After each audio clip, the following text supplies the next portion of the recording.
Hello, hello, hello, beautiful people. I am excited to be back with you with our Triumph Together challenge. Man, we are in week 8 of our challenge, and it has been just a continuous build. Many of you will know, because I've said this on the platform before, that this challenge was something that I had as a spontaneous thought after participating in contributing to the Triumph in the Trenches anthology. But now to be able to talk to, hear from, glean information from, collaborate with some of my co-authors, it has really just transformed my perspective. And, personally, it's built people into my network that I would have never gotten to connect with or collaborate before. And that is gratifying in a way that I probably won't fully be able to recognize for years to come. So that's my personal testimony as to why this has been amazing and why I really encourage folks to do things that push you out of your own boundaries. So for those of you who have been with me for a while, you know that I talk about this a lot, but I'm Leah Murphy. I am the CEO and founder of Career Gems for the Journey, where we help talented people build professional careers. So if you're joining us for the first time, welcome for the first time. If you've been riding with us through the entire challenge, and I know a lot of you have, so thank you so much for riding with us. We are going to announce the winner at the end of the month. And I just want to make sure everybody knows you can still participate in the challenge. Yes, you can still participate in the challenge. It's really, really simple. First, you just have to be following me here on LinkedIn or following me on YouTube. That's number one. Number two, you have to grab a copy of the book. You have to grab a copy of this beautiful hard copy book, Triumph in the Trenches Anthology, Navigating Success for Black Professionals. You can do that by heading over to my website, gemsforthejourney.org/triumphs, and grabbing your copy of the book. Each chapter is an individual experience and an individual level of expertise delivered by that author. So we can move from one chapter to the next without having necessarily read the previous chapters. So it's just never too late to join us in the challenge. So once you grab your copy, the third step is you just have to join the Career Gems for the Journey newsletter.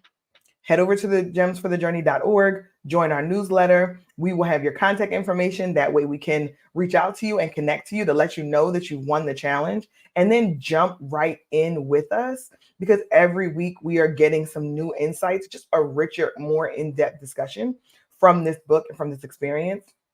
And I'm having just an absolute amazing time. So today I'm going to introduce you all to another one of my co-authors, but I wanted to make sure I got all my housekeeping out of the way. And one of my followers on LinkedIn told me last week, you didn't ask for people's city. We got so deep into the content that I forgot to ask. If you're joining us live on any of the platforms, drop your city in the chat and I will make sure to shout you out. We love to know who is vibing with us, who's on the other side of this content, and then who is participating in this challenge with us. So we would love to know who you are and where you are. So drop your city in the chat. If you're watching on the replay, you can still drop your city in the comments. And the replay has been doing some really amazing things. I've said it before, but I'll say it again. The replay has been doing some amazing things. So I love it for you. If you're here live, I also love it for you if you're watching on the replay, but I love both for me too, because it's been such a great experience just connecting with people through this work. So, Dr. Mary is here with us. So Dr. Mary was one of our other co-authors in the anthology. So welcome, Dr. Mary. We appreciate you joining us. And Dr. Mary is joining us from Hampton Roads, Virginia. So shout out to Hampton Roads. And if anybody else, as you join, please do drop your city in the chat. We would love to hear from you also. All right, I think I got all my housekeeping out of the way, except for one more thing. If you win the challenge, right? If you participate in the Triumph Together challenge and you win the challenge, we are also going to invite you to join me here on LinkedIn Live and on YouTube so that you can provide your perspective. We talk directly to the authors, the people who contributed and built this work, but we would love to hear from people who have consumed it, who have read the book, who had their own gems that they were able to take out and glean that they can apply to their own life. So you will win that opportunity to be able to be on this platform live. We would love to hear from you. Okay. So now I got all the housekeeping out of the way. It looks like Philip Woolfolk is also with us today. He's joining us from Ewing, New Jersey, a fellow anthologist also. So you guys are getting a bonus. There are 4 of us on the platform today. So anything that comes up, any type of dialogue that comes up, I know that we have the right people in the right places to be able to answer those questions. So today, I am going to introduce you all to the amazing Dr. Wendy T. Talley. Welcome, welcome, welcome, Dr. Wendy. Hello, Leah. Thank you so much. This is absolutely amazing. Yes, we're going to have a good time. We are going to have such a good time. I'm going to read your bio really quick, just so people get a Mhm, perspective mhm. of what you do and what kind of amazing advice and guidance you're putting into the ethos. So, Dr. Wendy Talley is an internationally recognized corporate wellness expert and CEO, helping large organizations improve culture by training leaders as EQ experts. With 23 years of experience providing EAP services, staff development, and coaching, she is a sought after keynote speaker and consultant who's worked with diverse leaders to promote workplace mental health well being. Thank you so much for being with us, Dr. Wendy. Absolutely. Thank you for having me, Leah. So I was telling we were talking about this offline. We were talking about this in the green room right before we got online. I read Dr. Wendy's chapter maybe a month ago, 3 weeks ago.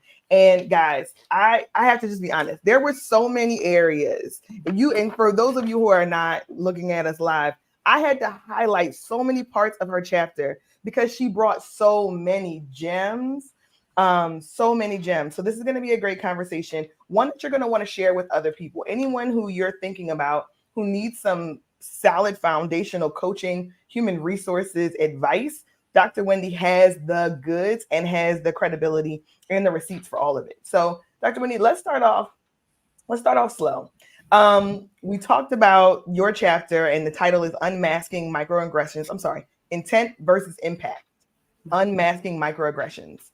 And one of the questions that I like to start off with is, what are we not discussing as far as what success looks like for Black professionals? What is the mainstream idea that is kind of not speaking to Black professionals specifically? And you had a quote that I wanted to start off with in your chapter because it really, I think, emphasized this point. And the quote is, "It had been over 20 years since I wore a skirt to work. I still have a fear of being criticized about my shape and whether my God given curves would be offensive to the majority."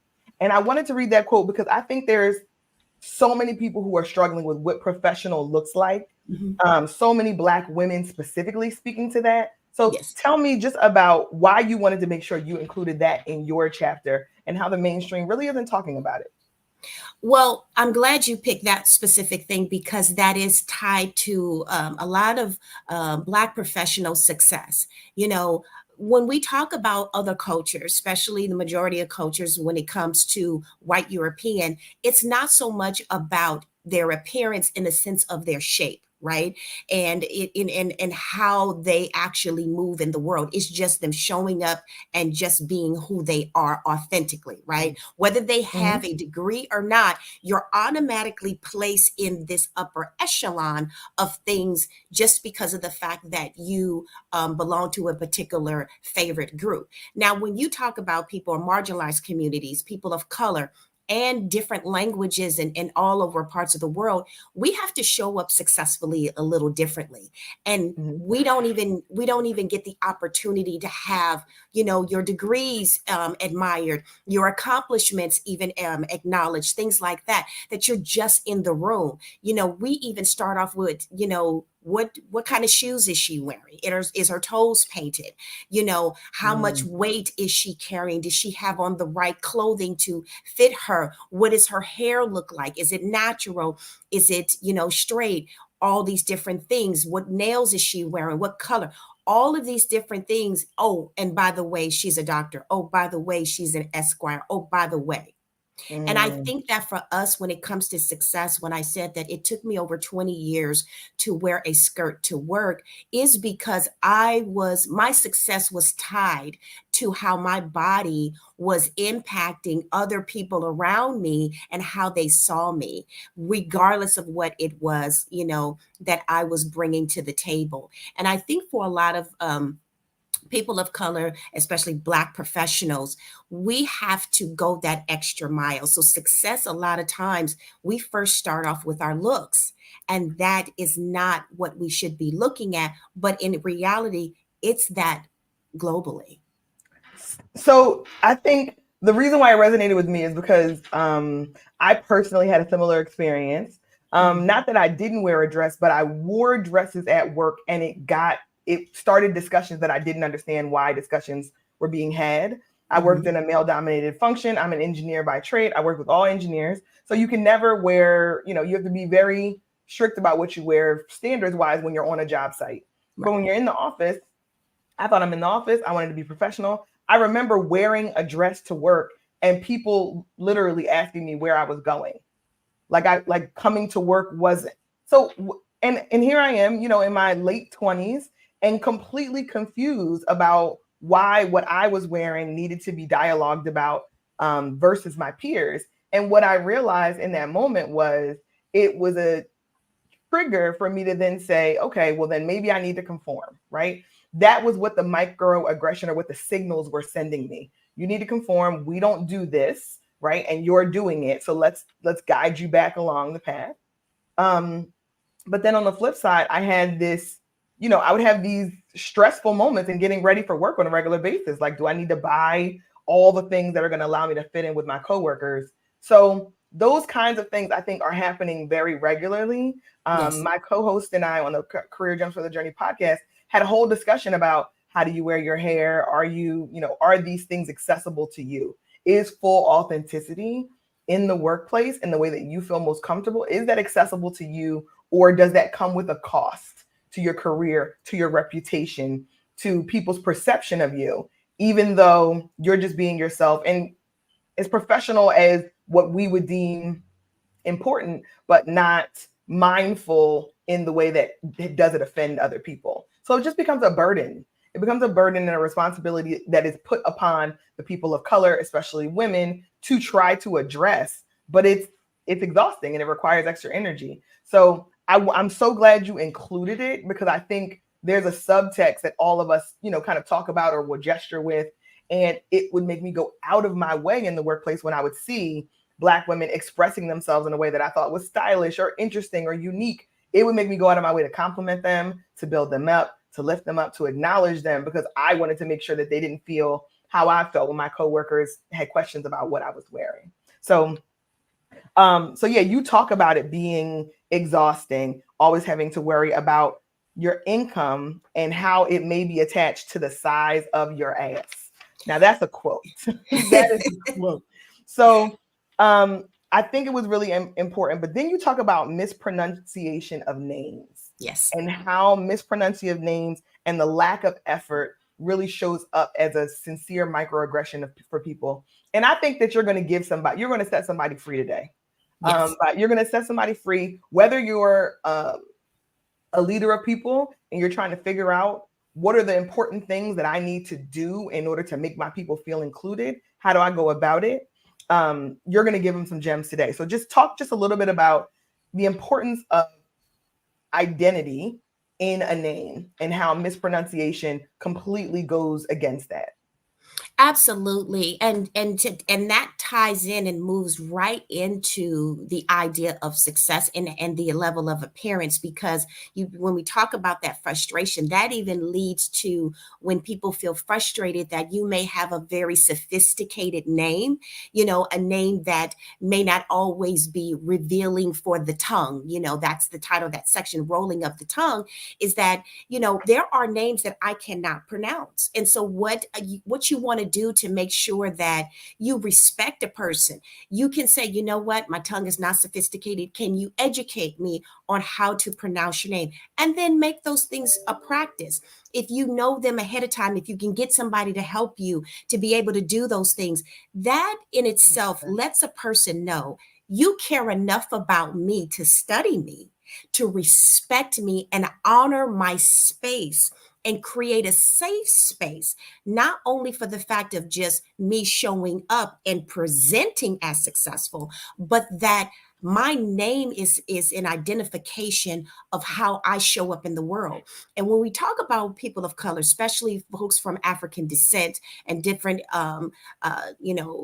places on the African continent, is that our name is attached to our language, is attached to our tribe, it's attached to our belief system, it's attached to our wealth. And so when it comes to a name, you are actually speaking into that person's ancestral space.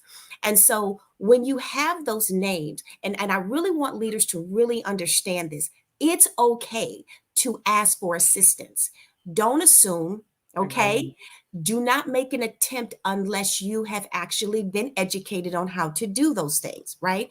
It's okay to not know. We don't know everything. You don't know what you don't know. So ask. People like to educate others about themselves, especially when it comes from a genuine place, Mhm. not from a place of a microaggression, a snag, or anything like that.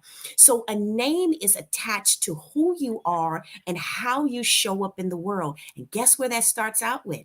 It doesn't start when the baby's here. It starts when they are right and they're nestled within a woman's body and how they speak to that child. And then when they come into this world and the name that I answer to and the name that you call me, that's how I identify.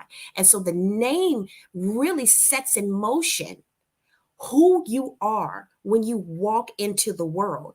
So when I walk in as Wendy, it was just who Wendy is. Wendy is fun. Wendy is a fun name. It's bright. It's light. Well, Mhm. anyone who knows me, I'm that way, right?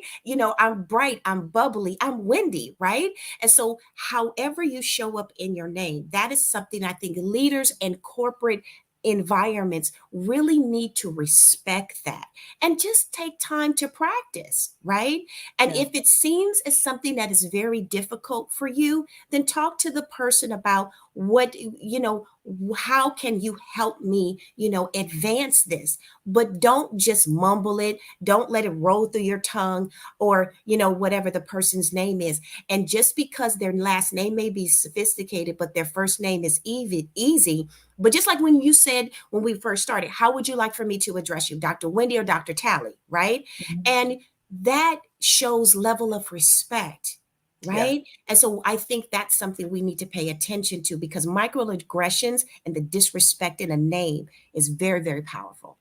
I could not agree with you more. And Dr. Mary is also in the comments, and she was saying she loves that my tongue is not sophisticated. Can you teach me? Right? She loves that language because it gives people permission to then give you the guidance and it shares the power.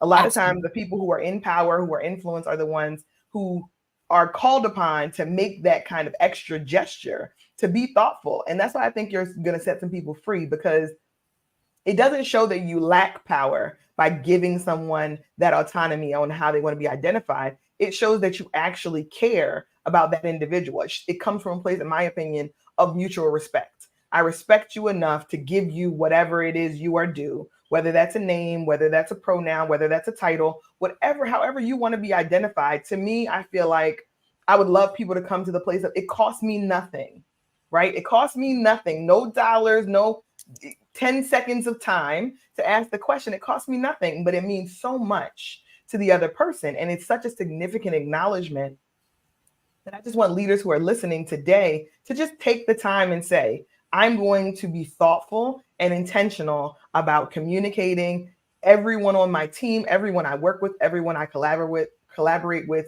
communicating their name in a way that is thoughtful and acknowledging them.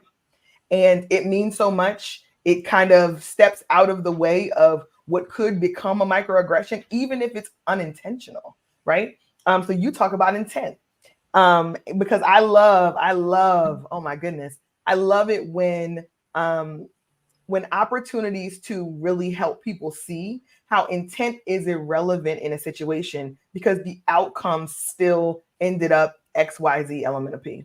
I think a lot of times we get a lot of people who are saying things, it's not my intent, but then not giving them the tools to understand how intent isn't the priority in this situation. So I want to give another quote, and then I'd love for you to just expand upon this.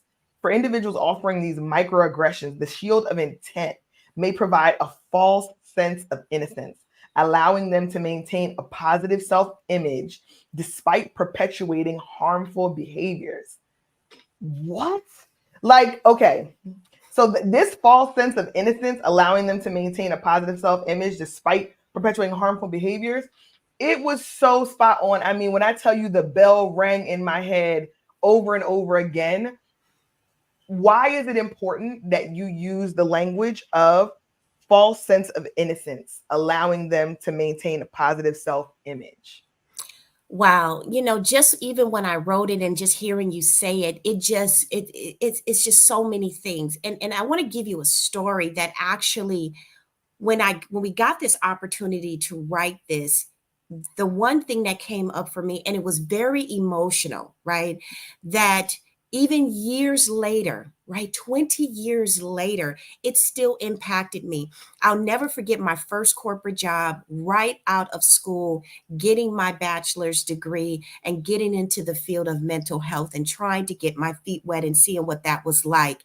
And I never forget, my mother was helping me learn how to dress like a corporate individual. Here's a woman born and raised in Mississippi, never had a corporate job. She always worked in the field of food, ran her own restaurant, things like that. And here she is telling me how to wear my business skirts and things like that, and my blazers and all of that. She's taking me to JC Penney's and doing those wonderful things, right?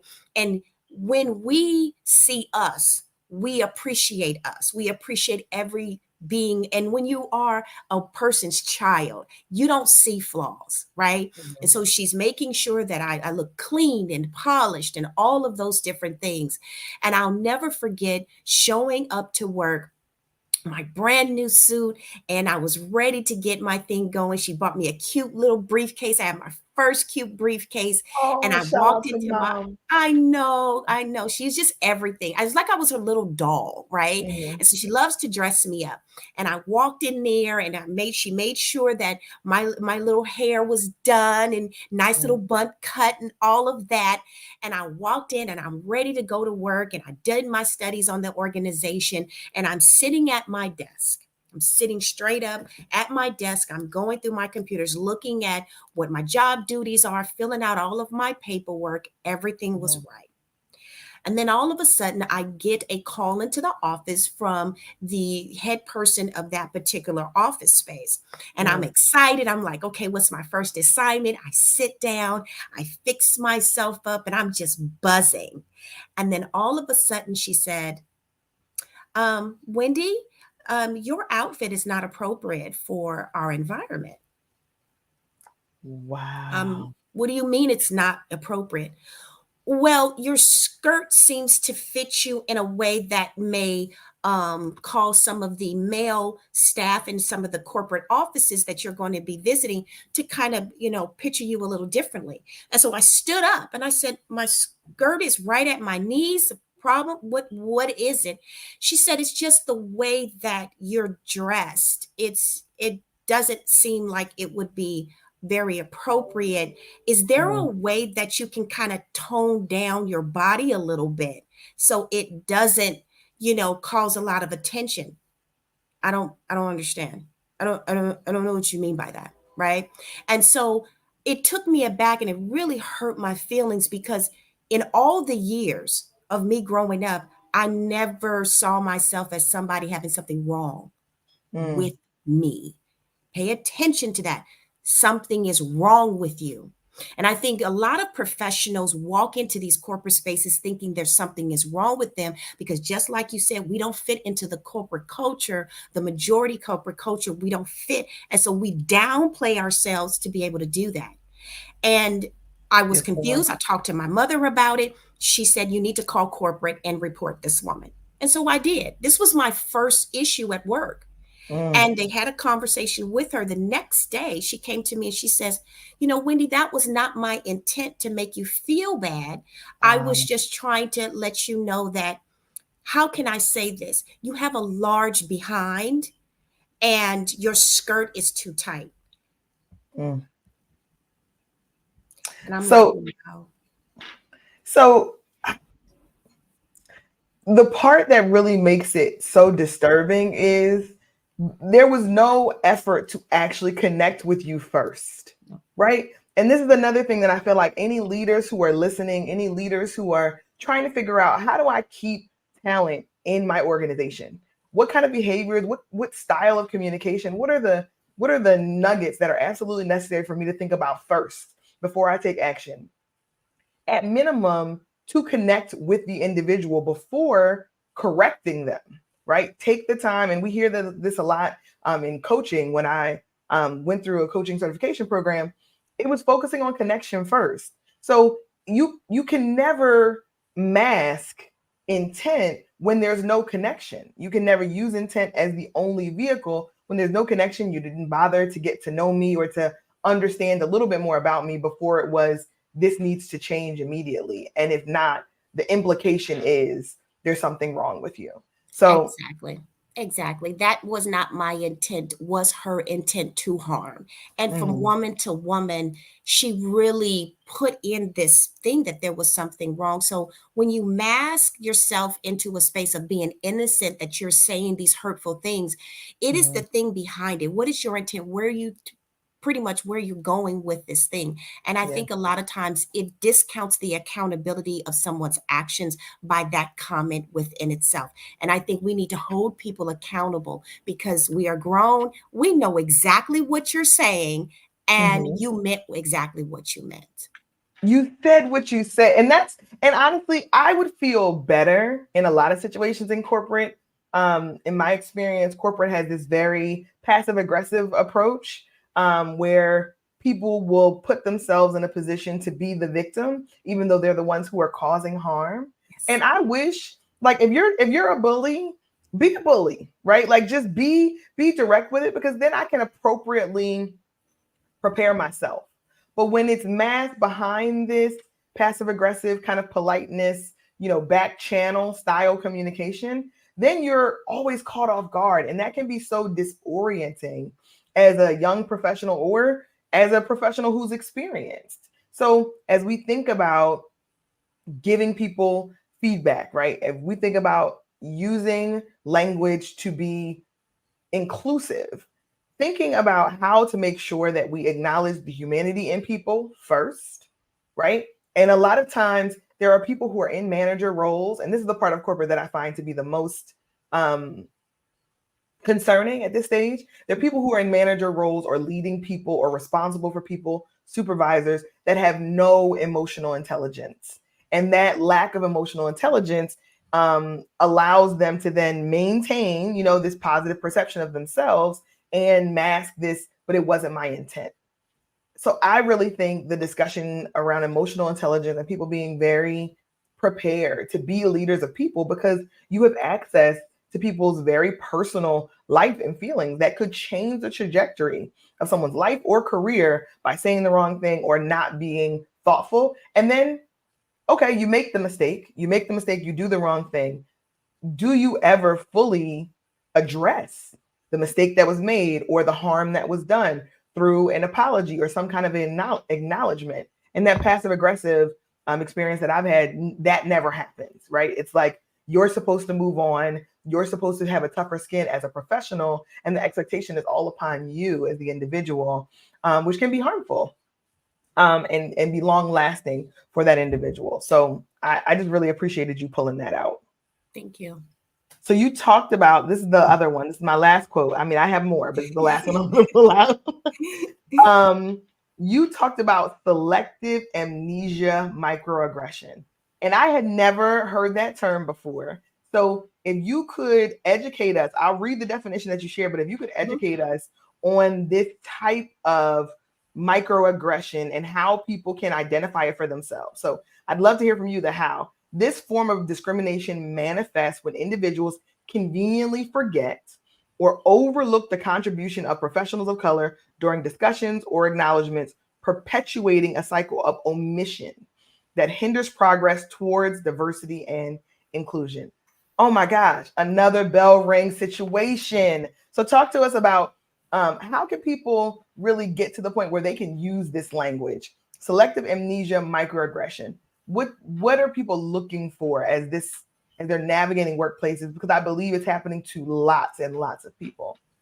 Absolutely. And it just recently happened to me about a couple of weeks ago about some Okay. contributions that I've made to an organization, and a person who was heading this particular project literally just took what I did and made it his own, and then Mhm. decided that, oh, I'm so sorry, I didn't know what I was doing was wrong. And so I think a lot of times what people tend to do is that the contributions of people of color, of Black professionals, are constantly being erased in our society, from the time that from our education, in Africa, in the original universities in math and science and things like that, to all the way up to the inventions here on the soil of the United States. We are constantly being erased so that we are not being shown as the person or group of individuals that are making contributing contributions to this society and to our legacy. And so Yeah. when you omit, when you delete, when you eliminate a person existence and contribution, what you do is you literally eliminate who they are and everything that they've done, their blood, sweat, and tears. And I'm gonna go even deeper, their little boy and little girl dreams and goals. You Mm. eliminate those things. And so when you do this form of omission, you actually devalue and you say that you are not worthy, you are not valued. And I think that how can we say, you know what, hey, I did not appreciate that. What you can do is you can pull the person aside. We don't have to make it a big grandeur into a room or things like that, but there's a Mhm. way to do that as well. Very classy. You can pull that person aside and say, you know what, thank you for acknowledging my contributions. And I understand that, you were, kind of taking it upon yourself to kind of make some ownership.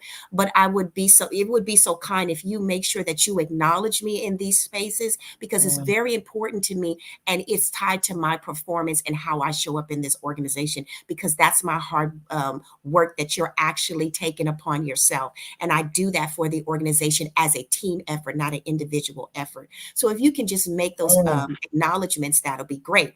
But if you're in a meeting, you're in front of a Yeah. whole bunch of people, or you're in a video like this, you can say, thank you so much for your acknowledgement of the organ to the organization about the project that you just mentioned that I created, and the reason why I created this. And then you go into that so people can understand. I'm gonna Yeah. give you a thank you, but I'm also going to acknowledge where it actually came from without actually being disrespectful or things like that. Because the one thing that we also get when it comes to showing up and making a stand for ourselves, Yeah. we're seen as what, aggressive, angry, Mhm. right? We're seen as someone that does not have class.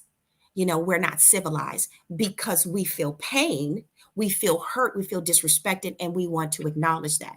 But if anyone else does that, that is acceptable and that's okay. So But I I think, I mhm, think it goes back to our original point of like, what is professional, right? As right, we think about the categories that are put upon Black and mhm, Brown people, and I can only speak from my direct experience in this scenario, mhm, those categories that are put upon us as not being professional are always by people who are the selective amnesia, microaggression executors or offenders, right? Because, exactly. right, how dare you acknowledge the fact, how dare you want to make sure that you get acknowledged when I have already spoken, right? As the person who is of dominance in this room or of power and influence in this room. So I think it's that delicate balance that folks are always trying to navigate. I want to be deemed as professional, but I want to make sure that I stand up for myself. I don't want my own overall well-being and mental health to be impacted because I'm shrinking or I'm being erased intentionally. So I just felt like those two things go together. How Yes. can you be perceived as professional? And you gave people like a really great framework, if you would be so kind. Like Dr. Wendy gave y'all the polite professional drag, and I love it. Right? If you would be so kind, I would sincerely appreciate it. Those kinds of words make a huge difference. And sometimes emotions in the moment can get us caught up. Like, man, we're angry, we're frustrated, we're disappointed, or we're feeling backstabbed, right? Sometimes it could be people that we collaborated with intentionally and we thought everything was above board and we were looking forward to this partnership perception, Hmm. not this isolated, individualized theft of our ideas, Exactly. our intellectual property. So I think you're going to free someone. I certainly think that leaders who are trying to figure out what they can do in their organization should listen to this in a really intentional way. And even take it a step further, If you're an executive, right, you're a senior leader in an organization, lots of influence, directional influence, and direct line hiring responsibility or privileges is what I like to say. Think about asking intentionally, what is the source of the work? Who actually did the work? Who's on the team? Who was the executor? I found a lot of folks in corporate are getting their work stolen directly by their manager and never being acknowledged, right? It's like, you write the deck, I'll go present it. So there's constantly this fight of, how do I show up and speak to my work specifically? When will I get those opportunities? And oftentimes, as a person who's more junior in the organization, you can't push up for them, but senior leaders who are more senior in the organization and know how all this works can pull you into a discussion or can make sure that they're asking the question so that the right people get acknowledged. Otherwise, this selective amnesia microaggression continues day in and day out, meeting after meeting, forever and ever. Absolutely. I think that what you just put in, you just identified the difference between a boss and a leader. I Mm, think this culture right now, the social media culture of being a boss, being a boss in your business, being a boss, in your organization, looking like a boss. I get the intent is to look like you're standing on business, but mhm, really, when you look at the concept of being a boss and the historical understanding of what a boss does not acknowledge, a boss doesn't care.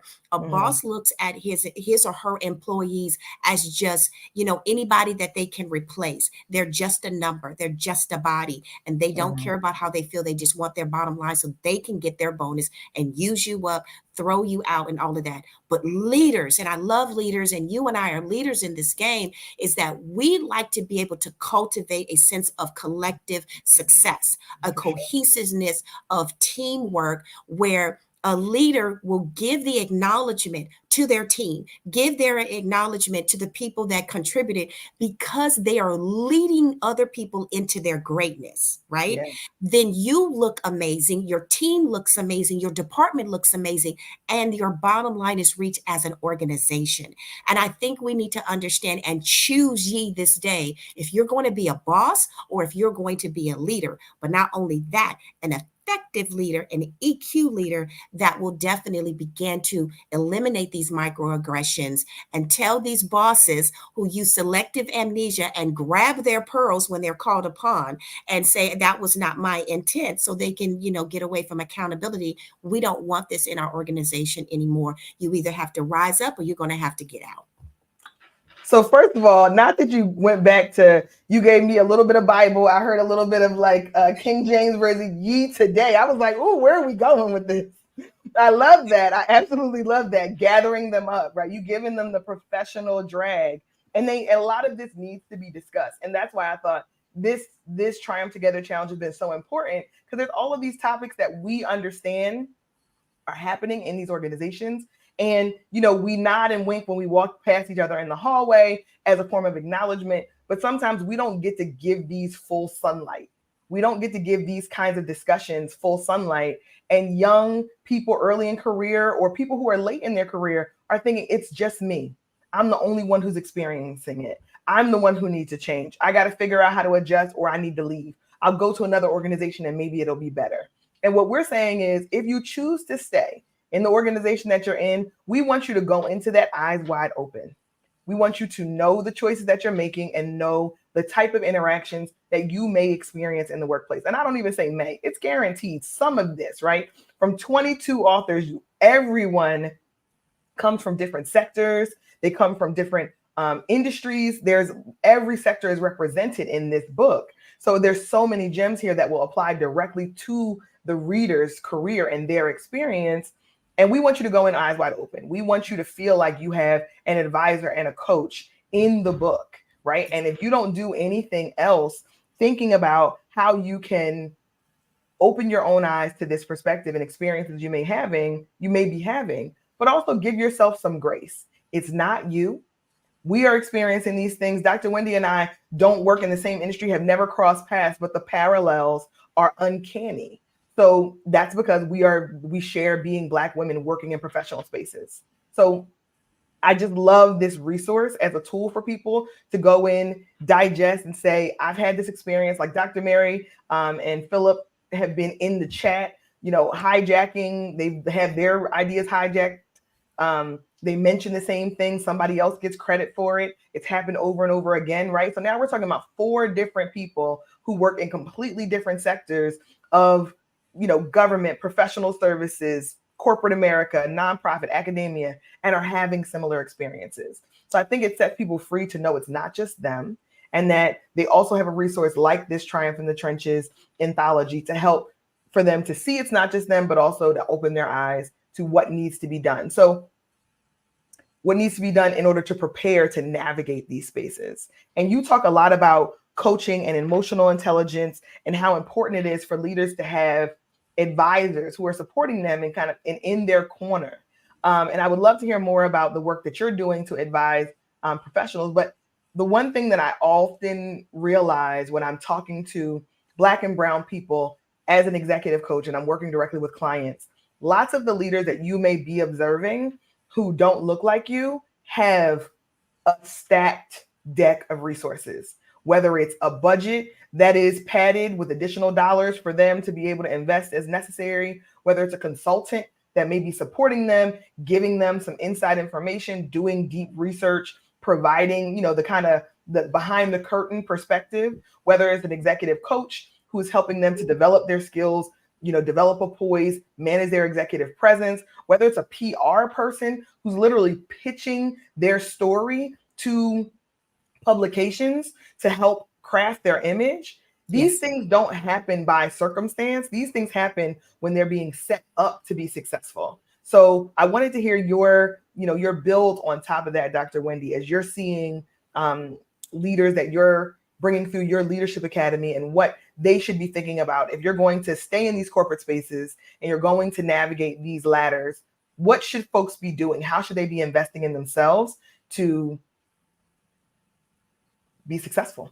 Absolutely. And the first thing is definitely a plug, get this book, period. You want to help somebody to really understand the various different facets and cultures and things like that that are happening in the organization.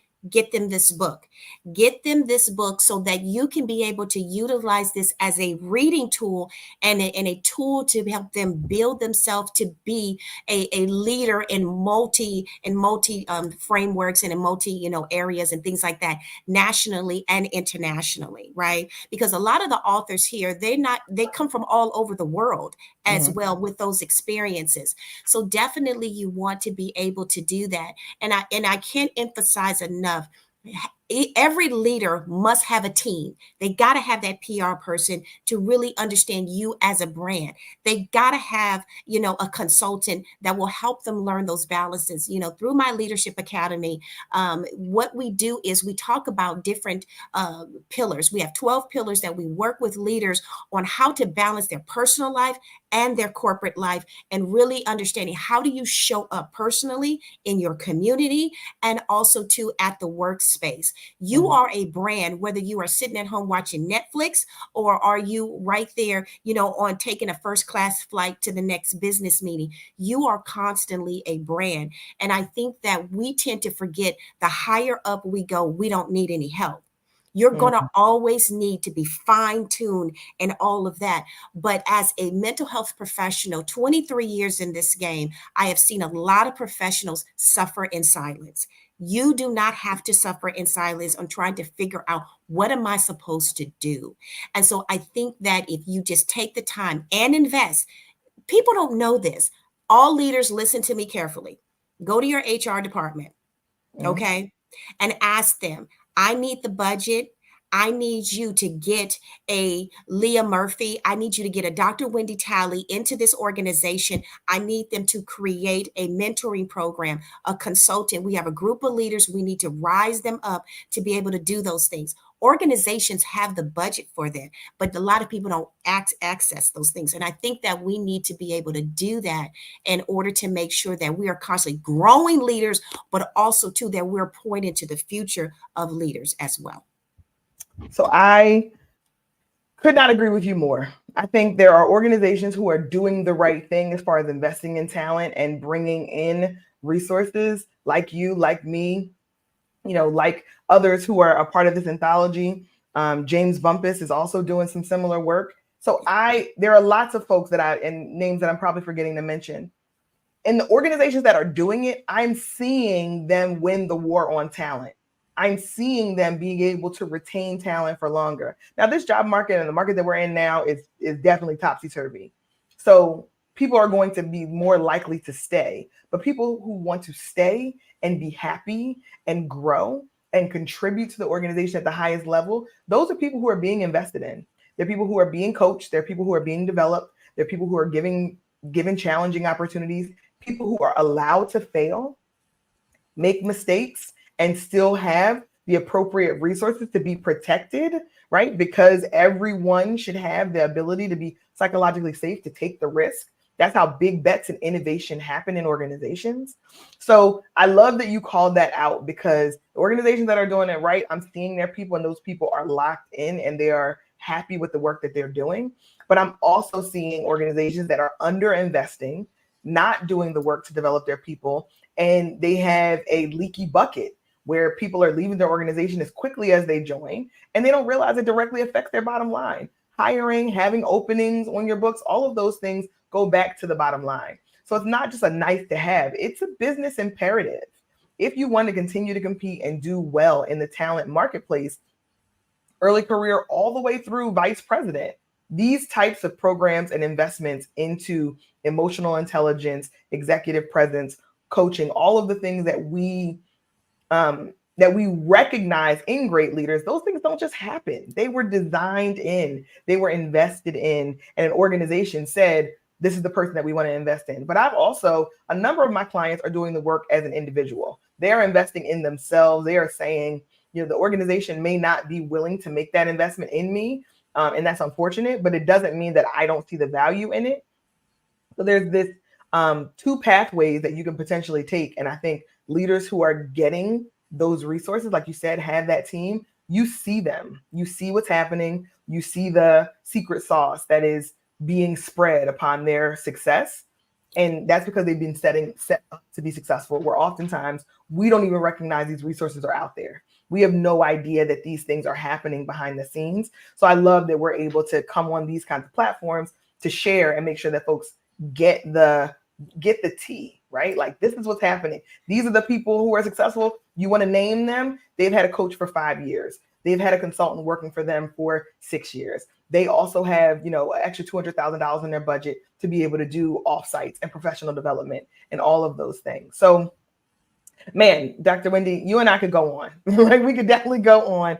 This has been such a great experience. I appreciate you joining us and bringing your expertise to the platform. It has literally been an amazing experience. You've made my day. So tell folks, where can they find you? How can they get in contact with you if they want to learn more about your work, or if they want to bring you into their organization? Where can they find you?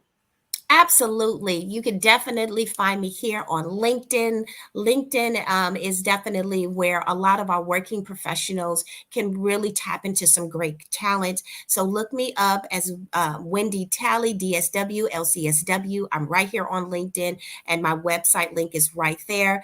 I also have a website, drwendytalley.com, that you can actually get a hold of me and say, hey, can you bring your Leadership Academy, here? Because this is something that we need to really do right now. We got a whole new new generation of leaders that are coming in, and they need these tools. They cannot survive without them. And so as long as you can get with me through my website, through LinkedIn, this is something that we can definitely do together. And let's go ahead and get started today. I absolutely love that. So we'll look forward to that. We will also include Dr. Wendy's contact information as we repost tomorrow. So if you're listening to it on the replay and you're like, oh my goodness, I can't write it down, don't worry. We're going to put it in the comments for you. Drive safe, be safe.